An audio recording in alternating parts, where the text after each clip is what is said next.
Ternyata memang dulu di Soco ini basisnya PKI.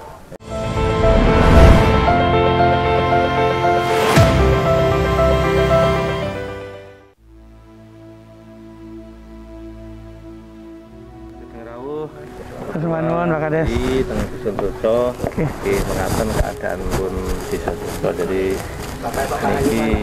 Niko Desa Soco. Di Desa Soco. Jadi tempat ini ada dua Pak. Selain di sini, di sebelah sana juga ada. Masih satu desa. Masih satu desa. Jadi memang kilasan sejarahnya itu wilayah Bendo ini memang basis PKI. Nah, jadi kenapa kok sumur itu di Soco kan gitu pertanyaannya. Ada kan sumur-sumur di pinggir sawah ini kan banyak wilayah Bendo, wilayah inilah. Ternyata memang dulu di Soco ini basisnya PKI. Nah, ini baru akhir-akhir ini saja sesepuh baru ditalah. Kenapa basis? Saya ingat itu. Oh, di sana Pak tempatnya latihannya lekra lah. Jadi warga sing Soco sing sepuh-sepuh ini pun kenal lekra. Lembaga keseniannya PKI itu tempat latihannya gamelan di sebelah sana. Terus tokoh gerwaninya ini tuh mereka paham. Jadi ada gerwani, ada lekra, bahkan sampai warga itu untuk aman itu semacam bayar upeti biar aman itu ada di sini. Dulu di sini itu katanya kekuatan politiknya NU, PNI sama PKI. Tetapi yang dominan di PKI itu. Makanya ketika sehari sebelum pembuangan ini warga di sini itu di seluruh mengungsi semua keluar dari lingkungan sini kan dibuatkan di pinggir desa ini kan ada jalur kereta tebu niku. Nah itu dibuat darurat masuk di sini. Nah karena di sini basis jadi kan aman, mindah warga juga bisa dan sebagainya kan. Tempat eksekusinya sendiri sebenarnya di pabrik Rejo Sari sana. Jadi di sini tuh tidak ada eksekusi Pak. Pabrik gula ya. Ini hanya pembuangan saja. Sumur memang dulu sumur. Sumur kosong. Ini tapi jenazahnya sudah diangkat semuanya. Sebagian yang bawa ke keluarga, sebagian yang Pak Bupati dan saya itu di TMP sana. Tahun berapa menikah di? Pemugarannya ini tahun 89. Waktu ketua DPR-nya Pak Kari Subut. Nah, kebetulan kan bapaknya bagian dari korban di sini kan, makanya kemudian dipugar itu. Nah, terus kami itu sebenarnya begini Pak Ketua, ini kan ada 2 anggota dewan juga. Isu PKI ini kan selalu muncul di September saja, tetapi tidak ada kajian mendalam sebenarnya bagaimana itu bisa muncul, pergerakannya bagaimana kan enggak. Makanya saya berulang kali sebenarnya usul ke PMKP itu ada semacam apa namanya ya, pertama Pekan Pancasila Sakti misal.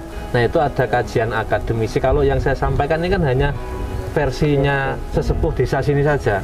Nah, bagaimana di Magetan, apakah juga PKI itu kuat atau di mana kan tidak ada hubungannya Magetan, Madiun, Ponorogo itu kan tidak pernah.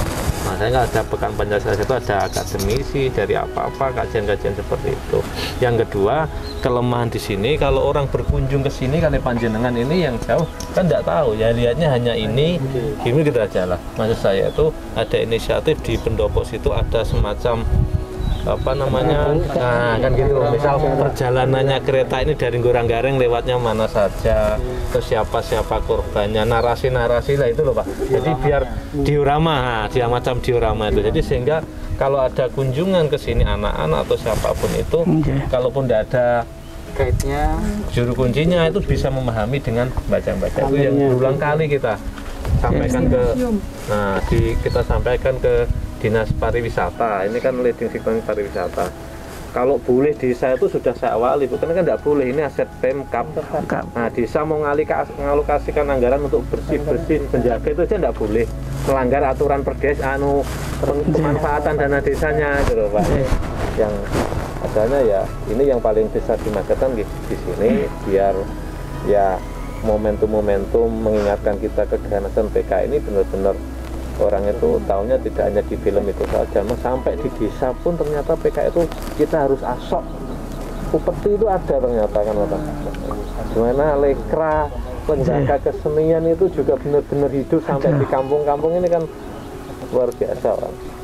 Itu yang kita harapkan kita itu demikian kan Mas. Oke, menurut saya ini matur nuwun Pak Kades sudah bisa bertemu ini sehingga lebih banyak penjelasan dan memang monumen ini menjadi sangat penting ya bagi perjalanan sejarah bangsa kita gitu. Utamanya bagi anak-anak muda ini. Mas Dian ini ketua bidang kepemudaan gitu. Saya ajak biar memang generasi muda ini bisa memahami bagaimana sejarah dan Jawa Timur punya monumennya gitu. Bagaimana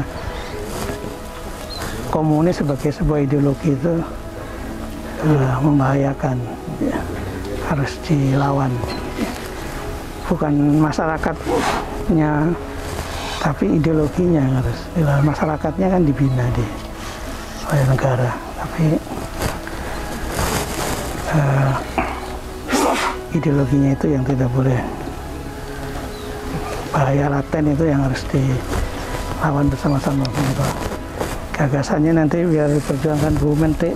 Siap menunggu proposal dari Kepala Desa Kuto. Ini yang saya tunggu ya ini loh. Tidak pernah saya dapat tawaran kayak gitu, tidak pernah. Biasanya katanya ini yang Iya, karena kalau tidak ada Pak Ketua DPW mungkin saya hanya ngomong aja. Disaksikan orang banyak loh.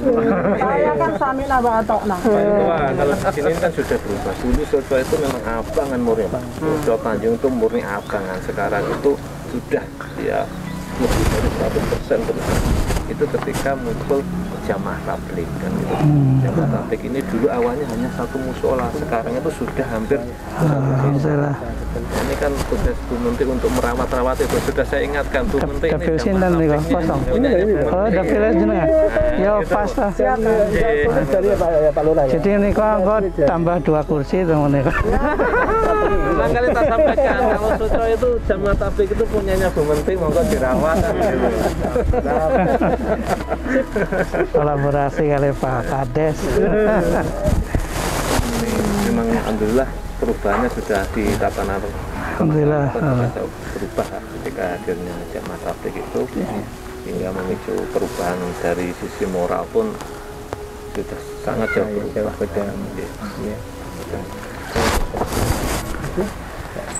Si Pak Kades ini memimpin desa bersejarah. Luar biasa ini. Dia mantan radar. Ini dekat kali Pak Ustadz Joni, Pak Ustadz Naryo ini. Balurah matur suwun kita untuk diri Bisa satu hari. ngaturaken matur nuwun Pak Ketua. Oke. Panjenengan sampun tinarak teng Sojo wonten kirang langkung nyuwun pangapunten. Mugi-mugi kita semua senantiasa mendapat kesehatan. Amin.